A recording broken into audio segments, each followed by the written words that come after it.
다윗은 이스라엘의 두 번째 왕입니다. 그 다윗이 이 시편 23편을 학자들은 대부분 그가 나이가 많이 들었을 거예요.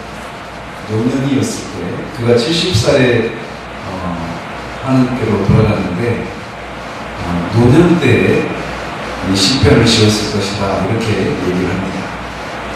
즉 그러니까 그는 이스라엘의 왕이었을 때 그것도 왕으로서 오랜 세월을 지난 후에 이 시편을 쓴 것입니다. 그래서 1절에 보면 여호와는 나의 목자시니 내가 부족함이 없으리로다 이렇게 얘기를 하고 있어요. 언뜻 생각하면 그가 왕이니까 나는 부족함이 없다 이렇게 말하지 라고 생각하기 쉬워요. 그렇죠? 그래서 원래 이 문장은 나는 부족함이 없다, 더 정확하게는 나는 원하는 것이 없다 이렇게 말하는 거예요. 원하는 것이 없다, 나는 결핍이 없다, 그래서 부족함이 없다 이렇게 말하는 것을 이렇게 말하고 그러면서 왜냐하면 여호와가 나의 목자시니까 이렇게 말하고 있는 거예요. 말씀드린 것처럼 다윗은 이스라엘의 왕으로서 지금 우리나라의 대통령보다도 훨씬 큰 권력을 가지고 있었던 사람이었습니다. 옛날의 왕은 지금의 대통령하고 비교도 되지 않습니다. 왕으로서 그는 엄청난 권력을 최고 권력자였고 뿐만 아니라 그는 어마어마한 부자였습니다. 다윗이 평생에 하나님의 성전을 짓고 싶은 마음이 있었거든요. 그래서 성전을 짓기 위해서 많은 예물을 준비했어요. 그래서 제가 언젠가 한번 시간도 많고 할 일도 없고 그래가지고 다윗이 준비한 그 성전을 짓기 위해서 금, 은, 동, 철 이런 것들을 어마어마하게 준비해놨는데 그 준비한 것이 얼마나 되나 한번 계산을 해봤어요.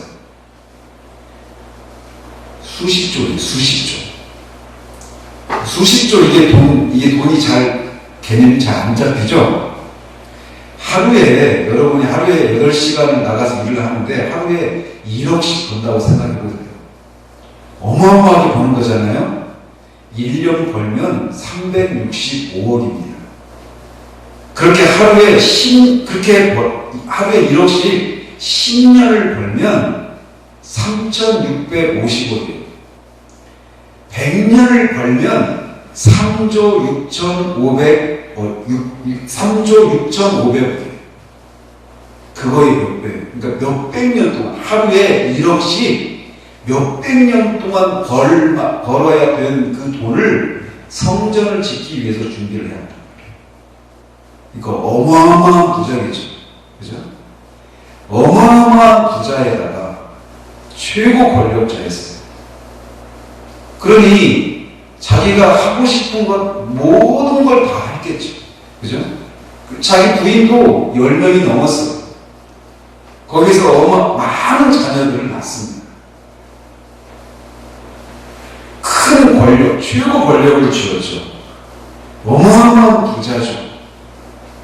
그리고 자기가 하고 싶은 걸 모든 걸 할 수 있는 그런 상황이 있어요. 그러니까 내가 부족함이 없다 이렇게 말하지 이렇게 생각하기 쉬운데 다윗은 그것 때문에 내가 부족함이 없다라고 말하지 않는다라는 겁니다. 실제로 겉으로 보면 다윗은 그렇게 왕이었고 큰 부자에서 부족함이 없어서 어떤 고난도 없는 그런 삶을 살았을 것처럼 보이지만 그렇지 않습니다. 만약 다윗이 겪었던 그런 고난 중에 한 가지만이라도 우리의 삶 가운데 우리가 겪는다라면 정말 우리가 과연 내가 부족함이 없다라고 말할 수 있을까? 그런 생각을 하게 돼요. 왜냐하면 그는 크게 그가 결혼하기 전에 다윗의 상황과 결혼했을 때의 상황과 그것을 비교해보면 그가 그런 삶을 겪었는데도 어떻게 부족함이 없지? 라고 말할 수 있는가를 생각하게 돼요. 보시면 결혼하기 전에는 그는 집에서 부모한테 또 형들한테 따뜻한 사랑과 인정을 받는 그런 삶을 살지 못했습니다. 사무엘상 16장에 보면 선지자 사무엘이 사울을 대신해서 이스라엘의 왕으로 세우기 위해서 기름 붓기 위해서 다윗의 집에 찾아온 적이 있습니다. 그래서 사무엘이 다윗의 아버지 이새에게 당신의 아들들 가운데 하나님께서 이스라엘의 왕으로 세우기 위해서 기름 붓기 위해서 내가 왔으니까 아들들을 다 데려와라 했어요. 근데 그래가지고 아들들이 다 와서 엘리압, 그 첫 번째 아들 엘리압을 보고 기름 너무 잘생기고 막 기골이 장대하고 너무 막 진짜 왕 같은 그런 뿌리가 보이니까 기름을 부으려고 하는데 하나님이 저 사람은 내가 택한 사람이 아니다 하고 돌려보내고 그렇게 했단 말이에요. 근데 그 자리에 다윗은 불려오지를 못했어요. 아버지가 자기 아들 중에 하나를 왕으로 기름 부으려고 불러오라고 했을 때 다윗의 아버지는 다윗을 불러오지를 않았다고요. 즉 자기 아들 다윗은 그럴 만한 깜냥이 아니다라고 그렇게 생각했던 거예요.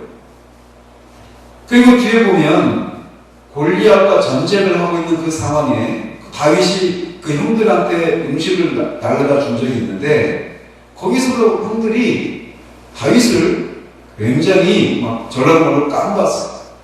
무시했어요. 즉 결혼하기 전에 다윗은 부모로부터 자기 동기가들로부터 인정을 받지 못하고 사랑을 받지 못하는 그런 삶을 살았습니다. 우리가 결혼하기 전에 어린 시절에 부모의 또 형제들로부터 그렇게 사랑과 인정을 받지 못하는 삶을 살았다고 생각해 보세요. 그러면 아마 그것이 평생 마음에 한으로 잡혀가지고 부모에 대한 원망과 형제들을 향한 미움 이런 것들이 마음에 있지 않겠어요? 그래서 내 어린 시절은 참 불우했다. 나는 내 인생은 정말 불행했다. 이렇게 생각하기 쉽단 말이에요. 근데 실제로 다윗이 그런 삶을 살았습니다. 그러던 다윗이 골리앗을 죽이는 그런 전과를 세우고 사울 왕으로부터 자기의 사위가 되도록 하게 됩니다. 그래서 왕의 사위가 되고 결혼을 했습니다. 자, 결혼하면 누구한테 인정을 받아야 됩니까? 결혼한 사람이 먼저는 자기 아내한테서, 그죠? 자기 아내로부터 인정을 받아야 돼요. 남편입니까? 그런데 어땠습니까? 사울의 딸 미갈하고 결혼을 했는데 미갈이 나중에 보면 이 다윗을 조롱했어요. 다윗이 이제 왕이 되어가지고 이 여호와의 궤를 메고 예루살렘을 올라올 때 너무 기뻐가지고 막 옷을 벗고 춤을 추고 막 그랬거든요. 그때 미갈이 다윗을 조롱했어요.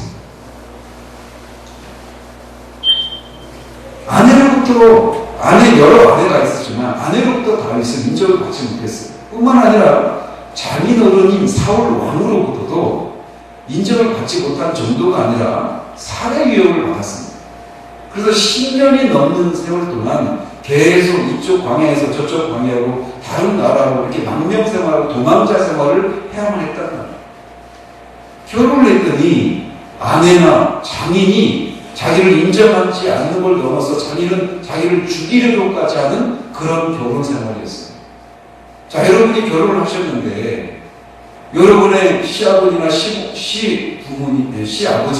시어머니가 또는 여러분의 남편이 여러분을 그렇게 구박하고 인정하지 않고 미워한다면 그것 또한 평생 여러분의 마음에 한으로 잡히지 않겠어요? 한으로 남지 않겠어요? 아마 지금도 그런 한이 있으신 분이 계실 수도 몰라요. 정말 그 시어머니의 그 구박에 막 이가 갈리는 그런 한으로 남아있는 분들이 있을 수 있단 말이에요. 근데 다윗이 마치 그런 삶을 살았단 말이에요, 결혼 생활. 자, 그랬는데 아내와 장인으로부터 그런 대접을 받았을 뿐만 아니라 결혼해서 아이를 낳았어요. 자식들을 아내가 많아서 여러 아들을 낳았는데 이 자식들이 여러 배가 다른 아이들이 자식들 간에 한 아들은 그 자기 배 다른 그 누이 동생을 강간을 했어요. 생각해보세요. 내가 낳은 자녀가 그런 자녀들 사이에 그런 일이 있다고 생각해보세요. 그거 정말 너무 끔찍한 일이잖아요.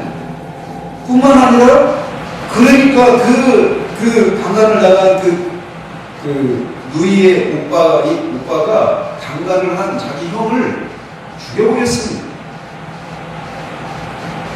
자식들이 강간을 하고 형제를 죽이고 이런 일이 일어나는 거예요. 여러분의 자녀들이 여럿이 있는데 그 자녀들 간에 그런 일이 일어난다고 생각해보세요. 평생의 원수를 지면서 죽여버리고 강간을 하고. 다윗이 겪었던 삶이 그런 삶이었습니다. 어디 그뿐입니까? 그 형을 죽였던 그 아들이 나중에는 아버지인 자기도 죽이려고 했어요. 왕이 압살롬이라는 이 아들. 그래가지고 그 압살롬 아들이 자기를 죽이려고 해가지고 도망쳐야 했어요. 또 도망가 생활을 했어요. 노년에 말이죠. 그리고 그 아들이 자기의 척들 있잖아요. 척들을 10명을 강간을 했어요. 그것도 이스라엘 백성들이 지켜본 백주 내내죠. 그 얼마나 끔찍한 일입니까? 그죠? 그래서 여러분이 언뜻 생각하고 그냥 다윗은 부자이고 왕이니까 내게 부족한 게 없다 이렇게 말하지 이렇게 생각하는데 다윗의 삶을 잘 들여다보면 아니 어떻게 그런 일들 중에 하나만이라도 내가 겪었다라면 나는 정말 내 인생 불행한 인생이고 실패했다라고 말하는 그런 삶을 살았던 그것도 몇 가지 더해서 그런 삶을 살았던 사람이 부족한 게 없다라고 말할 수 있는가 이렇게 질문을 가지게 됩니다.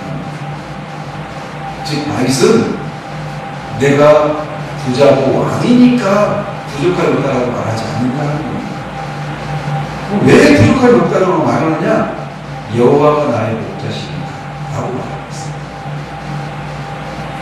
여호와 하나님이 다윗의 목자라는 얘기는 다윗은 자신을 어떤 존재라고 생각을 하고 있는 겁니까? 목자가 어떤 존재죠? 어떤 사람이죠? 양을 치는 사람이에요. 그러면 여호와가 목자면 다윗은 누구예요? 양에 비유하고 있는 거죠. 우리가 방금 전에 양떼를 떠나서 길 잃어버렸나 이 찬송 보였잖아요. 베드로전서 2장에 베드로서는 이렇게 말합니다. 너희가 전에는 양처럼 길을 잃었더니 이제는 너희의 목자와 감독 되신 이에게 돌아왔다라고 말합니다. 즉 여호와가 나의 목자시다 이 얘기는 그전에는 여호와를 자신의 목자로 삼지 않았어요. 자기가 양인데 양이라고 하는 짐승은 뿔도 없죠. 날카로운 이빨도 없죠. 날카로운 발톱이나 손이 있는 것도 아니에요. 스스로 자기를 방어할 수 없는 철저히 약한 존재예요. 그래서 목자의 돌봄을 필요로 하는 그런 존재예요. 그게 바로 우리 인간이거든요. 우리 스스로 우리 삶을 살 수 있습니까? 절대 못 살아요. 제가 직장 다닐 때 저희 산사에 매형 드시는 분이 밥을 드시다가 갑자기 호흡불안이 와가지고 응급실에 갔는데 그 길로 돌아가셨어요. 아무런 병이 없었어요. 40대가 그랬어요. 근데 저녁 식사를 하다가 갑자기 호흡불안이 와가지고 병원에 실려갔는데 그 길로 세상을 떠났습니다. 부검을 해봤더니 기도에 하박이 하나가 바뀌어요. 그게 우리 인간이에요. 멀쩡하게 내가 호흡하고 숨을 쉬고 걸어다니고 한다고 생각하지만 하나님이 우리를 붙들어 주시니까 우리가 살 수 있는 거란 말이에요. 제가 첫 아이가 뱃속에 있었을 때 첫 아이는 첫 첫 번째 임신을 했는데 그때는 유산을 했습니다. 열흘 만인가 유산을 했습니다. 그 두 번째 아이를 가졌는데 두 번째 아이가 5개월쯤 됐을 때 이 아이가 기형이 있다라는 사실을 병원에서 알게 됐어요. 그래서 태어나면 오래 살아야 10개월, 대부분 태어나면서 죽는 그런 기형을 가진 아이입니다. 기형을 가진 아이였어요. 그때 그 사실들을 알고 하나님 앞으로 제가 얼마나 고통스럽겠어요. 그래서 마음에 막 큰 어떤 마음의 그런 고통을 가지고 하나님 앞에 기도하고 그런 시간들을 보냈는데 막 신경을 엄청 막 쓰다 보니까 제가 요로 결석이 생긴 거예요. 요로 결석. 결석이 뭔지 아시죠? 이 오줌이 나오는 그 길에 조그마한 돌이 거기를 막 좀 훑고 지나오면서 고통스러운 거예요. 근데 아주 작은 논쟁인데 그게 요를 막 나오니까 숨을 못 쉬겠어요. 그때 저희 미소 목사님이 응급실을 실어주시고 했어요. 근데 그 일을 겪으면서 제가 그때도 생각했던 게 제가 그때 직장을 다니고 있었는데 이제 내년에 이제 회사를 그만두고 신학을 해야지 이런 생각을 갖고 있었는데 이 아이가 기형이라는 거예요. 그게 이제 나와서 애가 나오면 또 어쨌든 돌봐야 되잖아요. 그러면은 또 이제 그 직장을 계속 다녀야 될 거 아니겠어요? 병원비도 많이 들어갈 거니까. 그러면 나 또 신학을 좀 더 늦게 시작하겠구나. 이딴 생각들을 하면서 마음에 막 쓰고 있었다는 거예요. 그런데 그때 미석 목사님이 차에 실어가지고 응급실에 탁 넣어가지고 있는데 딴 생각이 하나도 안 나요. 너무 고통스러우니까 빨리 숨이라도 제대로 쉴 수 있으면 좋겠다. 근데 그 전까지 저는 하나님을 위해서 이런저런 것도 포기하고 하나님의 영광을 위해서 하나님의 복음을 전하는 사람이 되어야지 이런 생각을 했단 말이에요. 근데 그때 누워있는데 하나님이 저한테 하신 말씀, 네가 어떤 존재인지 아느냐.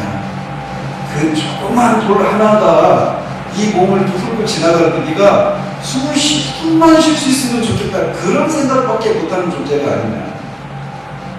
그 작은 돌, 그거 하나조차도 네가 통제할 수 없고 그 하나 때문에 다른 모든 것을 생각조차 하지 못하는 철저히 연약한 존재가 바로 너 아니냐.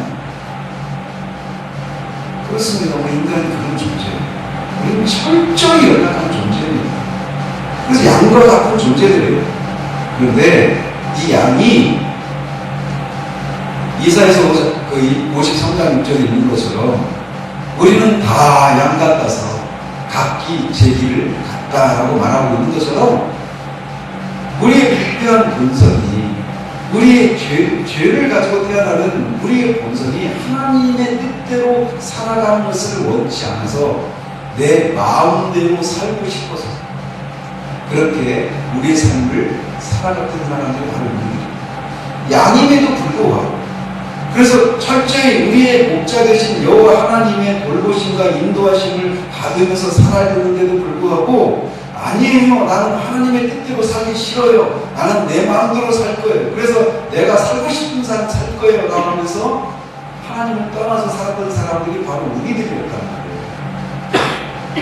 그래서 그리스도인이라고 하는 사람들은 어떤 사람들이냐면 전에는 그렇게 양처럼 우리 마음대로 우리의 길을 떠나서 우리 마음대로 살았던, 그래서 길을 잃었던, 즉 내가 왜 사는지, 무엇을 위해서 사는지, 어떻게 살아야 되는지 이걸 모른 채 그렇게 살면서 이런저런 고난과 수고하고 무거운 짐을 지고 살아갔던 사람들이었었는데 이제는 우리의 목자요 감독 되신 하나님께로 돌아온 사람, 그래서 그 여호와를 자신의 목자로 삼고 목자 되신 여호와 하나님의 인도하심을 받으면서 사는 사람, 그 사람이 그리스도인이라는 거예요. 그 사람이 구원받은 사람이라는 거예요. 그러니까 구원받았다고 하는데 여전히 하나님을 이용해서 내가 원하는 대로 살고 싶은 그런 생각을 갖고 있다면 여러분의 생각을 잘못하고 있는 거예요. 그리스도인은 내 하나님을 이용해서 내가 원하는 삶을 사는 사람이 아니라 하나님이 원하시는 삶을 하나님의 뜻대로 하나님이 인도하시는 대로 순종하며 살아가는 삶이에요. 그때 양은 진짜 참된 만족과 쉼을 누리면서 살게 된다는 거예요. 그래서 그리스도인은 이렇게 말할 수 있는 사람이에요. 전에는 내가 길을 잃었던 사람이었지만 이제는 길을 찾은 사람이다. 전에는 내가 목자를 떠나서 살았던 사람이지만 이제는 목자를 만나서 사는 사람이다. 전에는 허물과 죄로 죽었던 사람이지만 이제는 예수 그리스도로 말미암아 생명을 누리고 있는 사람이다 라고 말할 수 있는 사람입니다.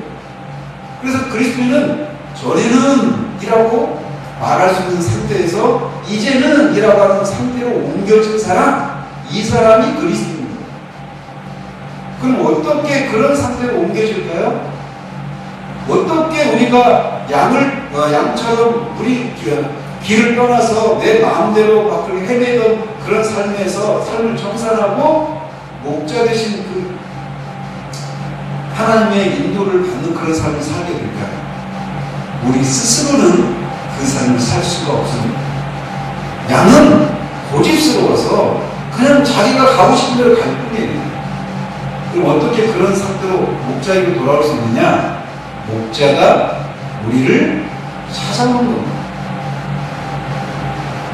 목자 되신 분이 우리를 찾아오는 거예요. 요한복음 10장에 예수님 이렇게 말씀하셔요. 나는 선한 목자다. 그래서 나는 선한 목자라고 말씀하시면서 내 양은 내 목소리를 듣나니라고 말씀하셔요. 즉 그렇게 길을 잃어서 목자를 떠나서 살고 있었던 우리를 선한 목자 되신 하나님의 아들이신 예수님이 우리를 찾아오십니다. 우리를 찾아오셔서 우리를 그렇게 길을 잃어버린 데에서 목자 되신 하나님께로 우리를 인도하시는 분, 그분이 바로 예수 그리스도십니다. 그래서 사람이 진짜 구원을 받고 나면 어떤 일이 일어나느냐면요, 이런 고백을 하게 되는 거예요. 내가 옛날에는 길을 잃었고 거기에서 내가 정말 많은 부족함을 누리며 부족한 가운데 살았는데 돌아오고 나니까 그제서 내가 왜 샀는지, 내가 전에는 왜 그렇게 그런 삶을 살 수밖에 없었는지 돌아와서 그런 나를 향한 하나님의 사랑 앞에 감사하고 감격하는 그런 삶을 살게 됩니다. 자, 생각해 보세요. 어떤 여러분의 자녀들이 청년 시절에 해외로 나가서 산다고 생각해 보세요. 많은 것을 돈을 줘서 이렇게 지원해 주지도 못하고 혼자서 그렇게 밖에 나가가지고 산다고 살아서 막 얼마나 고생이 심했겠어요. 그 동네에서 사는 것도 힘든데 밖에서 아무것도 없이 그냥 홀로 단신 그렇게 떠나서 거기에서 해외에서 사는데 거기서 살면서 때로는 인종차별도 받기도 하고 못 먹고 못 입고 한국에서도 막 험한 일을 하면서 돈을 막 벌었어. 자꾸 저금하고 하던 돈을 많이 벌었어. 그래서 이제는 그리고 또 사랑하는 사람도 만나서 결혼도 하고 자녀도 낳고 옛날에는 고생했지만 그래도 좀 이제 좀 살만한 그런 상황이 되었어. 근데 그렇게 살았어요. 근데 그런 아들을 여러분이 한번 찾아갔다고 생각해보세요. 그때 그 여러분의 자녀가 여러분을 만났을 때 막 한 10년, 20년, 30년 만에 만난 여러분의 자녀가 여러분을 만났을 때 펑펑 울면서 맞이하지 않겠어요? 왜냐하면 그때는 막 살아야 되니까 막 아둥바둥 막 살았어요. 일사적으로. 정도로. 그런데 부모님을 만나는 순간 내가 그동안 살면서 겪었던 그런 고난, 서러움 막 이런 것들이 막 뻗쳐오르면서 막 눈물이 쏟아지는 거예요. 우리가 예수님을 통해 가지고 하나님께로 돌아오면 우리에게 그런 일이 일어나는 거예요. 그래서 내가 하나님을 떠나서 살았던 그 시간 동안에 얼마나 죄 때문에, 이 사망의 고통 때문에, 사탄의 그런 고통 때문에, 이 세상의 유혹과 그런 고통 때문에 얼마나 큰 고통을 겪었던가라고 하는 것들을 생각하고, 그런 나를 건져주신 하나님의 은혜와 사랑을 인해서 감사의 그런 감격의 눈물이 막 쏟아지는 거예요. 그 그리스도인이에요. 다윗은 그것을 알았던 거예요. 여호와가 나의 목자가 됩니다. 여호와가 나의 목자가 되시기 때문에 내가 부족함이 없다라고 고백하고 있는 거예요. 다른 이유 때문에 부족함이 없다라고 말하는 게 아니란 말이에요. 여러분은 하나님이 여러분의 목자이시기 때문에 부족함이 없습니다. 비록 내가 아직도 해결해야 될 많은 문제들을 안고 살아가지만, 그럼에도 불구하고 여호와가 나의 목자이시기 때문에, 나의 주인이시기 때문에, 내 인생의 주인이신 그 목자이신 하나님이 나의 인생을 이끌어가고 계시기 때문에 나는 부족함이 없습니다라고 말할 수 있는가라는 거죠. 하나님은 우리가 그런 삶을 살기를 원하시는 거예요. 자, 그러면 이 목자 되신 여호와를 목자로 삼게 되는 삶을 살았는데, 이 목자 되신 분이 어떻게 자신을 인도하신가를 이제 쭉 얘기를 하는 거예요. 2절에 보면 그가 나를 푸른 풀밭에 누이시며 쉴만한 물가에 인도하신다라고 말해요. 여호와께서 나를 푸른 초장에 인도하시래요. 양은 풀을 먹고 살잖아요. 그래서 푸른 초장으로 인도하는 거예요. 그리고 쉴만한 물가로 인도하신다라고 말해요. 그 쉴만한 물가라고 하는 게 뭐냐면, 영어로는 스틸 워터라고 하는 건데, 이게 뭐냐면 흐르지 않는 고요한 물. 양은 코가 이 사람하고 달라가지고 물이 흐르면 코 속으로 물이 들어가가지고 얕은 물이라 하더라도 흐르는 물에서 물을 먹으려면 코 속으로 물이 들어가가지고 죽을 수도 있어요. 그 양은 절대적으로 흐르는 물에서 물을 못 먹어요. 그러니까 물을 딱 이렇게 막 뺑을 맞든지 해가지고 고요한 물, 흐르지 않는 물에서만 물을 먹을 수 있어요. 그런 것처럼 목자는 양이 그런 특성을 가진 짐승이지라고 하는 걸 알기 때문에, 너 목말라? 이리 와 하면서 막 먹새가지를 해가지고 막 끌고 와가지고 막 흐르는 물에다 막 천번 이렇게 그냥 집어넣어놓고, 자 마셔. 그럼 죽는 거예요. 선한 목자는, 지혜로운 목자는 양을 절대 그렇게 다루지 않아요. 양의 특성을 알아서 양의 특성에 맞게 그렇게 다루는 거예요. 즉 우리의 목자 되신 여호와 하나님은 우리를 지으신 분이시기 때문에, 시편 기자가 말하는 것처럼 우리의 체질을 아시는 분이죠. 사람마다 다 체질이 다르죠. 사람마다 다 기질이 달라요. 사람마다 성격이 다 다릅니다. 재능도 다 달라요. 그래서 여기 계신 분들이 다 다릅니다. 똑같은 분이 하나도 없어요. 이 세상에 70억이 넘는 인구가 있는데, 그리고 지금까지 있었던 인구가 수백억의 사람들이 있었지만, 그리고 앞으로도 수십억의 사람들이 있겠지만, 그 중에 똑같은 사람은 한 사람도 없습니다. 근데 하나님이 그 모든 사람의 체질을 다 아셔요. 그래서 얘는 이런 상황에서 얘는 이렇게 해야지. 자, 여러분이 자녀를 키워보시면 아시잖아요. 저도 아이들이 셋이 있는데 그렇게 그리고 나서도 셋을 또 낳습니다. 딸 둘에 아들 하나인데, 이 애들이 다 달라요. 참 똑같은 뱃속에서 낳는데 다 달라. 그래서 똑같이 다루면 안 돼요. 그죠? 우리 권사님?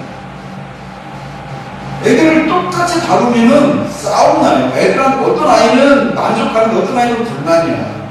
그래서 그 아이를 다 다르게 다뤄야 돼요. 지혜로운 부모는 그렇게 다룬단 말이에요. 그런데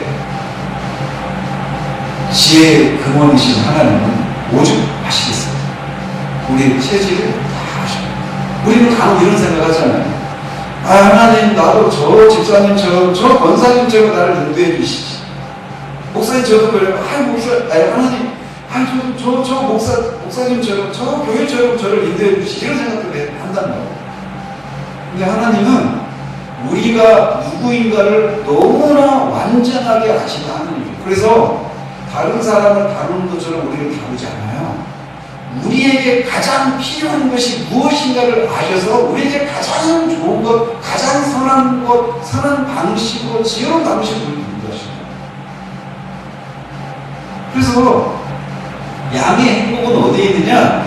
목자가 나를 잘 아니까, 목자가 나를 가장 좋은 곳으로 나에게 주고 가장 좋은 방법으로 나를 인도한다라고 하면서 믿고 그 목자에게 순종하며 살아갈 때 거기에서 행복이 있습니다.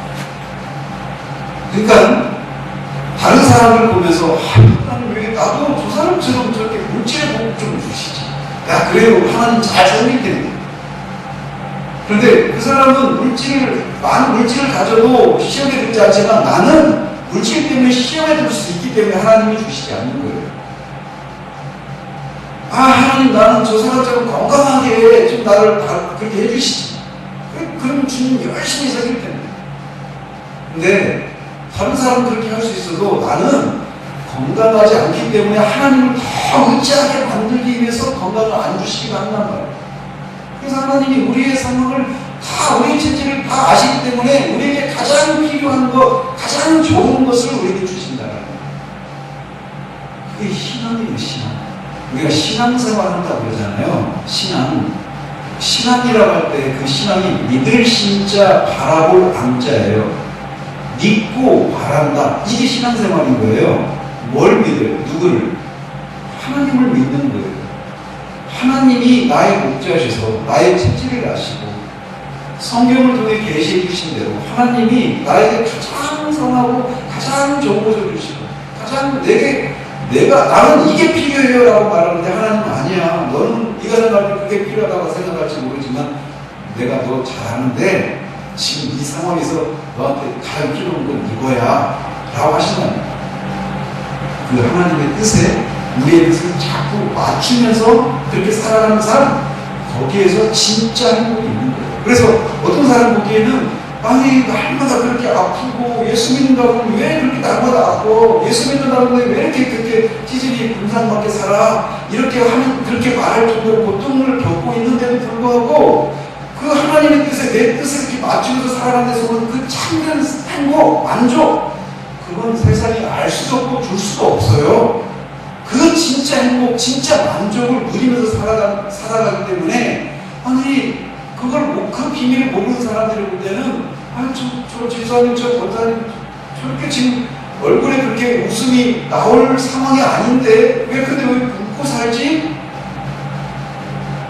그런 질문을 갖는 사람한테 그 비밀을 말해주는 사람은 그 삶을 하나님이 살기를 원하시죠. 그렇게 볼 때 우리 안에서 여러분이 지금 처한 그 상황 있잖아요. 그 상황을 전혀 다르게 볼 수 있어요. 우리는 끊임없이 이것 주세요, 이렇게 해주세요, 저것 주세요 하면서 그게 없는 것 때문에 하나님 앞에 원망하는 마음이 생기고 신앙이 열심을 가지지 않게 되기도 한단 말이에요. 그래 끊임없이 소나무 뿌리라도 뽑을 기세로 그렇게 매달리고 계속 뭘 달라고만 막 한단 말이에요. 그 생각을 멈추시고 하나님은 목자셔서 내가 흐르는 물에 들어가면 그 물을 못 따라 죽을 수도 있기 때문에 흐르지 않는 이 물로 나를 인도하시는 그런 선한 목자시고 지혜로운 목자시니까 나에게 가장 필요한 것이 무엇인가를 아셔서 나를 그렇게 인도하시는 분이시구나 라고 하는 생각들을 가지고 오히려 제 반대로 하나님, 내가 이 상황 가운데서 무엇을 깨닫기를 원하시는지 그거를 하나님께 묻고 그것을 깨닫게 하신 그것에 순종하며 살아갈 때 여러분의 마음에 여러분이 그렇게 원했던 것들을 가져도 이룰 수 없었던, 얻을 수 없었던 삶의 만족들을 누리시는 일이 시작이 됩니다. 예수님 믿는 것은요, 어제 저녁에 말씀드린 것처럼 예수 믿으면 사람들이 그런 많은 얘기 하잖아요. 예수 믿으면 병도 안 걸리고 자녀도 잘 되고 뭐 이런저런 경제적인 복도 누리고 막 그러잖아요. 제 청년 때 청년부 회장을 맡고 있었는데 그때 청년부 한 이제 지체의 어머니가 병원에 입원을 하셨어요. 근데 그 어머니는 예수를 안 믿고 있었어요. 암으로 병원에 입원이 되셨는데 그래서 이제 신방을 갔어요. 이 청년분들이 가서 보험도 전하고 이렇게 병문안도 하고 있는데 그 친사 옆에 계신 할머니가 예수님 믿는 분이신가 봐요. 예수님 믿는 분이신데 이분이 이제 예수 믿지 않는 그 청년 지체 어머니한테 이렇게 얘기하는 거예요. 예수 믿으면 병도 안 걸려. 근데 할머니 어디 있다고요? 지금 병에 걸려가지고 병원에 누워 있는데 병원에 지금 누워 계시면서도 예수 믿으면 병 안 걸려 이렇게 말씀하시는 거예요. 예수 믿는데 지금 병 걸려서 병원에 와 있잖아요. 근데 많은 사람들이 예수 믿으면 병도 안 걸리고 자녀가 잘 되고 물질의 복도 받고 그래서 헌금도 막 드리고 봉사도 하고 막 그런단 말이에요. 그래서 예수님 믿어서 하나님 힘으로 하나님 능력으로 내가 원하는 삶을 살고 싶어서 그렇게 하는 거예요. 근데 그건 신앙생활 아니에요, 여러분. 목자 되신 하나님이 나를 어떻게 인도하시는지 그 길이 가장 선하고 가장 좋은 것이다라고 하는 것을 믿고 그분의 뜻에 순종하며 나가는 거예요. 그러면서 우리의 존재가, 우리의 됨됨이가 하나님을 닮아가는 사람 되는 거, 그게 하나님 우리를 구원하시는 목적이라는 거죠. 하나님은 그렇게 우리의 체질을 아셔서 우리를 그렇게 우리의 체질에 맞게 우리를 인도하시는 그런 분이십니다. 뿐만 아니라 내 영혼을 소생시키시고 자기 이름을 위하여 의의 길을 인도하십니다 라고 말합니다. 내 영혼을 소생시킨다라는 얘기는 내 영혼이 소생될 필요가 있었던 때가 있었다는 걸 말하는 거예요. 소생한다라는 거에 반대는 뭐냐면 침체되는 거예요. 우리가 예수님을 믿으면 항상 기쁨과 행복과 막 이런 것이 막 충만하지만 한 게 아니에요. 하나님의 인도하심이 늘 우리의 눈에서 환하게 보이는 것도 아니라는 거예요. 때로는 깊이 침체할 때도 있어요. 그래서 우리 영혼이 다시 소생을 받을 필요가 있어요. 그런데 그때마다 하나님 우리 영혼을 소생시키십니다. 근데 소생시키는데 왜 소생시킨다고 말하냐면 자기 이름을 위해서 이렇게. 자, 여기에도 굉장한 비밀이 있습니다. 이 하나만 가져도 설교 한 편이 나와요. 자기 이름을 위한다. 즉 하나님의 이름을 위해서 우리 영혼을 소생시킨대요. 생각해보세요. 이 얘기는 우리에게 누구의 이름이 걸려있다라고 하는 것을 말해주는 겁니다. 하나님의 이름. 이게 어마어마한 의미입니다. 우리에게 하나님의 이름이 걸려있대요. 즉 내가 침체되어 있으면 결국 예수 믿는 내가 침체되어 있으면 예수 믿어도 저 별것도 없네 이런 생각을 하게 된단 말이에요. 그걸 통해 가지고 하나님도 뭐 별거 없네. 이스라엘 백성들이 다른 나라에 그런 침략을 받고 막 그렇게 할 때마다 그 우상을 섬기는 다른 나라 백성들이, 다른 나라 사람들이 이스라엘을 보면서 이스라엘 하나님, 우리의 신이 이스라엘의 신을 이겼다 이렇게 말한단 말이에요. 그래서 하나님의 이름이 명예가 떨어지게 되는 일들이 일어난단 말이에요. 하나님은 결코 그것을 허락하시지 않아요. 하나님의 이름의 영광을 어느 누구에게 주기를 원하시지 않는 분이 하나님이시잖아요. 그래서 하나님은 하나님의 백성들을 자기의 이름이 걸려있기 때문에 하나님의 백성들을 책임지시고 돌보시는 하나님이십니다. 나의 명예를 위해서 나를 돌보신 것이 아니라 하나님의 이름을 위해서 하나님의 백성을 돌보신 분이 하나님이시죠. 그 열심히 지금도 우리를 향해 있어요. 그러니까 우리가 하나님의 이름을 위해서 하나님의 영광을 위해서 내가 처한 상황 가운데 이런 상황 가운데 하나님이 간섭하시고 도와주시기를 위해서 기도할 수 있어요. 또 기도해야 합니다. 하나님, 내가 예수를 믿고 하나님이 나의 목자시다는 것을 믿고 있는 하나님의 백성인데 마치 내가 하나님의 돌보심을 받지 못하고 있는 사람처럼 그런 상황 가운데 있습니다. 그렇게 되면 하나님을 모르는 사람들이 하나님을 섬기는 것도 별것 없네 라고 말하면서 하나님의 손이 짧아졌구나, 하나님이 이제 더 이상 일하실 수 있는 그런 힘이 없구나 라고 생각하지 않겠습니까? 그런데 하나님이 그런 분이 아니시지 않습니까? 그러니 나의 이 상황 가운데 나를 도우셔서 하나님이 사람들이 생각하는 그런 하나님이 아니시라고 하는 것을 입증하십시오, 입증해 주십시오라고 기도해야 됩니다. 그래서 하나님의 이름이 거룩해지고 높여지는 이들을 위해서 우리가 기도해야 되고, 하나님은 그런 일을 지금도 하고 계셔요. 그런데 그렇게 인도하실 때 하나님이 가는 길이 뭐냐? 의의 길이에요. 의의 길은 뭐냐면 옳은 길, 하나님 앞에서 옳은 길.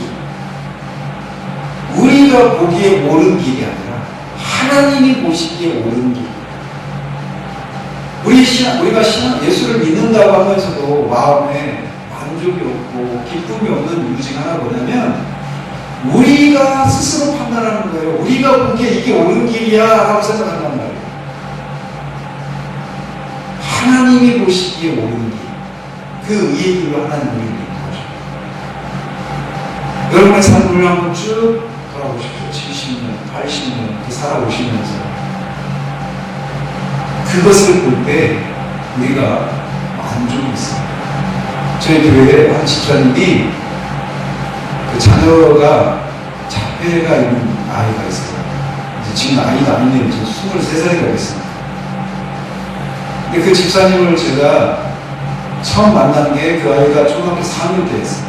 제가 그때 사역 나갔을 때 거기서 이제 만났습니다.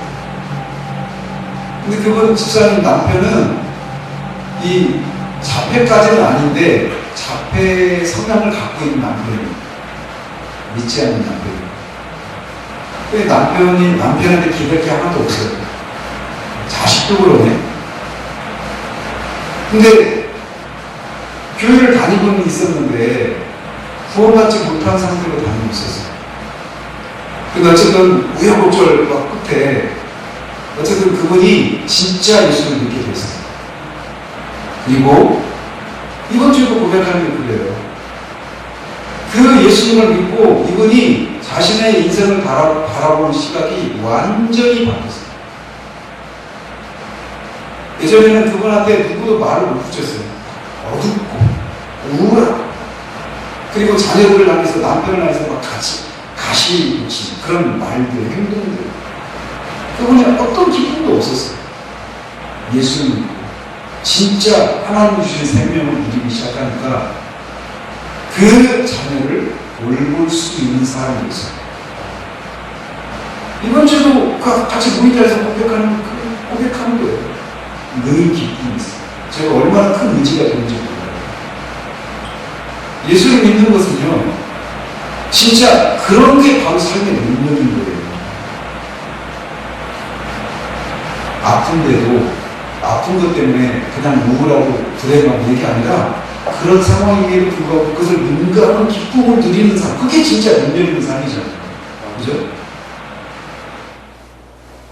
그렇게 살 수 있는 이유가 뭐냐? 여호와가 목자시기 때문이에요. 오늘 하루의 삶도, 남은 삶도 진짜 여호와를 목자로 삼고 목자가 되셨다는 그 목자의 뜻에 우리가 우리의 뜻을 맞추면서 순종하며 살아갈 때 여러분이 그렇게나 원했던 진짜 행복, 진짜 만족하는 삶을 여러분이 진짜 살게 돼요. 그런 은혜가 이 말씀 사경을 기점으로 시작되는 은혜가 있기를 바랍니다. 기도하겠습니다. 하나님 아버지, 우리는 다 양 같아서 길을 잃어버리고 우리가 원하는 대로 갔었던 사람이 있습니다. 그런데 그런 우리를 하나님이 아들을 통해서 우리를 찾아오시고 십자가에 우리의 죄를 담당하신 것을 통해 우리를 잃어버린 데에서 하나님을 찾는 데로 우리를 옮겨 놓으셨습니다. 하나님께 옮겨져서 하나님 우리의 목자가 되셨음에도 불구하고 우리는 길을 잃어버렸을 때 그 양의 습관처럼 우리의 뜻대로, 우리의 방식대로, 우리가 원하는 대로 우리의 삶을 살고자 하는 그런 본성들이 남아있는 것을 봅니다. 그렇기 때문에 하나님의 뜻과 우리의 뜻에 그 엇박자가 나서 제대로 된 소리가, 삶의 소리가 나지 않아 우리 안에 불만족과 원망이 가득하고 기쁨이 없는 그런 삶을 살아가는 경우들이 많은 것을 봅니다. 우리가 우리의 목자 되신 하나님은 우리의 체질을 아시는 분이셔서 우리에게 가장 필요한 것이 무엇이고 그래서 우리에게 가장 선한 것으로 공급하시는 분이심을 우리가 믿고 우리가 원하는 대로가 아니라 하나님이 인도하시는 대로 그렇게 우리의 뜻을 복종시키며 그 하나님 안에서 참된 만족을, 참된 행복을 누리며 살아가는 우리 모두 식구를 될 수 있도록 도우시기 원합니다. 예수 그리스도의 이름으로 기도합니다.